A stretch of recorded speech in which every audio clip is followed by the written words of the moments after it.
Bulavinaka, good afternoon, ladies and gentlemen.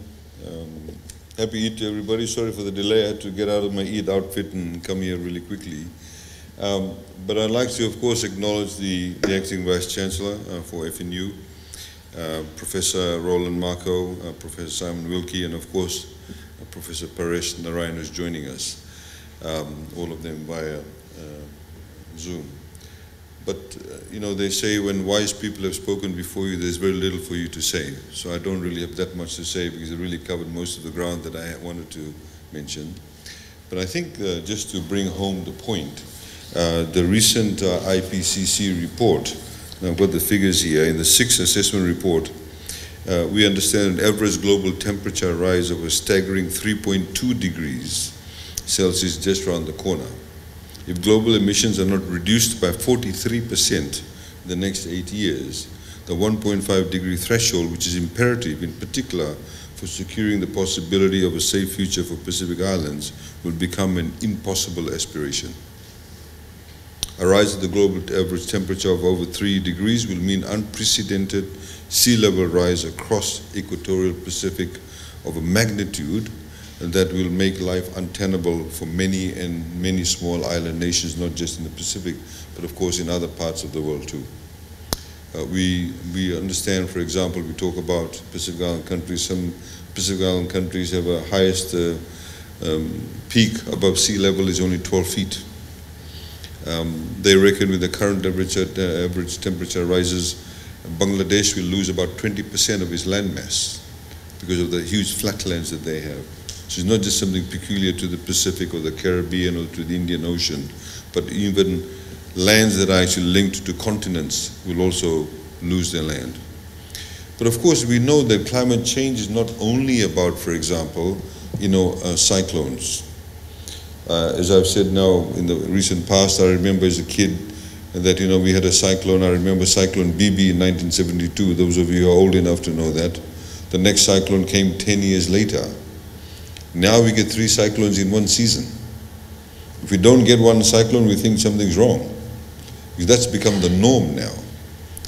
But apart from that sort of the dramatic impact of climate change that we see in a cyclone, or we see in heavy rainfall in other parts of the world, you see inclement weather, whether it's typhoons, whether it's there's ice hails or whatever you call hailstorms, etc. You're seeing that change quite significantly.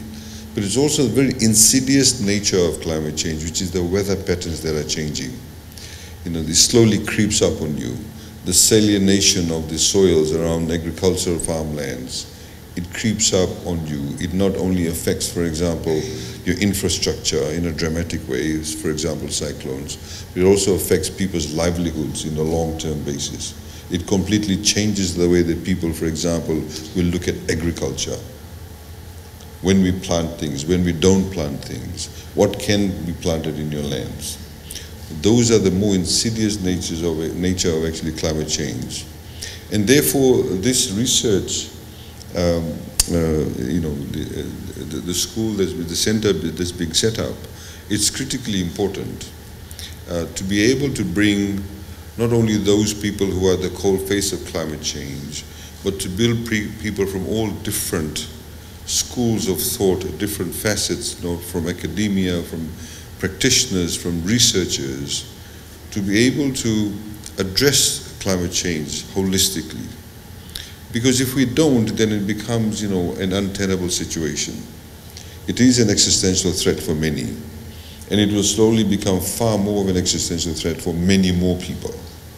So we need to be able to understand that, and I'm very glad, Dr. Narayan, of course, is originally from Fiji. I met him for the first time only a few months ago, and it was a very humbling experience to meet someone like him. And as was stated earlier on, he's one of the most cited researchers in Australia today. To have somebody of that ilk, of that caliber, from Fiji and wanting to give back to Fiji, I think it's quite a tremendous opportunity for us, but also a recognition of his willingness to maintain contact with his own country of birth. We must grab this opportunity. And FNU, of course, as you know, is a 100% Fijian government-funded institution. We not only fund the operational expenditures, but also the capital expenditure of this university. And of course, there's funding through TELS and toppers, etc. Government's objective as far as FNU is concerned is to turn this into a premier university that has international recognition, that has credibility, that has accreditation, and it provides a center of learning for people, not just in terms of academia, but also in terms of vocational studies, a center of excellence for the Pacific overall. So I'd like to, of course, thank all those who've been involved. We are actually quite excited about this particular project, about this particular research school being set up. We think it provides an opportunity to Fijian students, to Pacific Island students, to liaise with those and academics from Monash. But conversely, of course, Monash University has the opportunity to be able to participate with those people who are the cold face of climate change. So once again, congratulations to everybody. We want to, as a government, we want to, as Ministry of Economy, in particular through the Climate Change Division, work on you on a number of issues. We are particularly interested, of course, in the area talking about finances, about various financial instruments being developed, how we can actually translate very practical issues that need to be addressed through financial instruments that can be developed, through our ability to convince multilateral development banks, to convince our development partners, who then themselves perhaps can have a much better appreciation of what we are going through and what we really need to take and how we need to take a long-term approach. There are many other legal issues also, of course. As you know, that with the territorial waters, the EEZs of many Pacific Island countries, that could potentially be lost.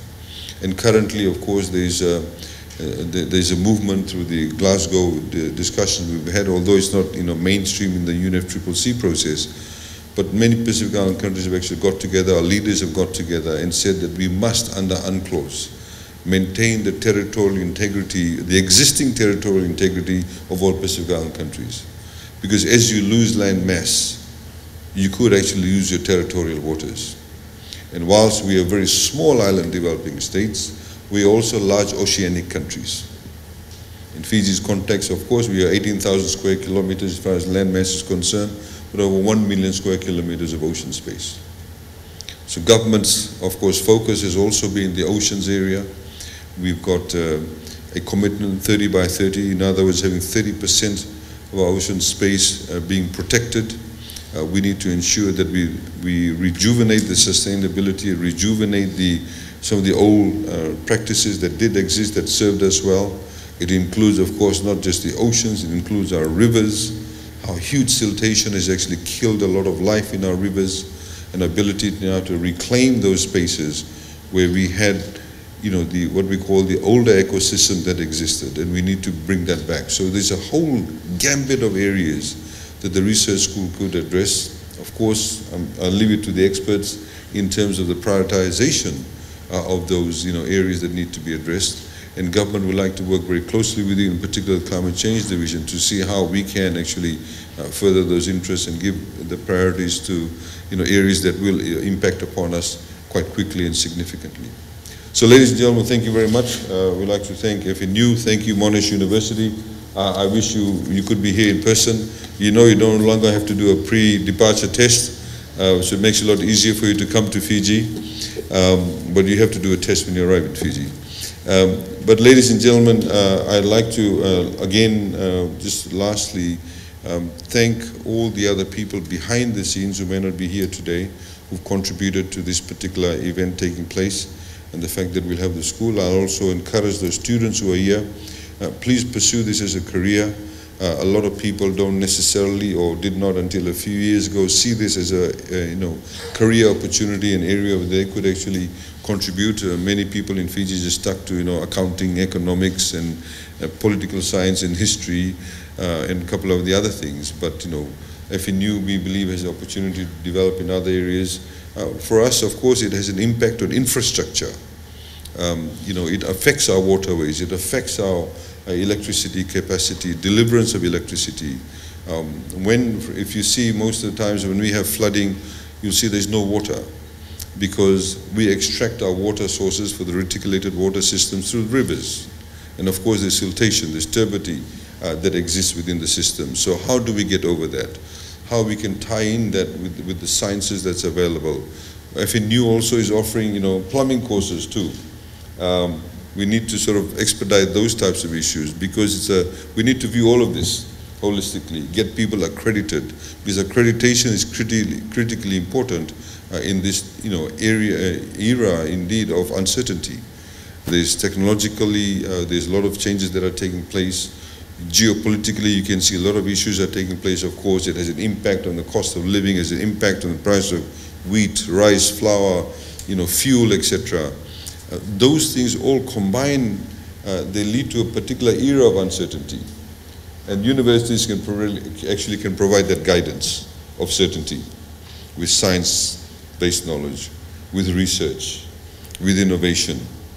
And this is why more so government is very keen to collaborate with learning centers, in particular in this case with FNU and Monash University. Thank you very much.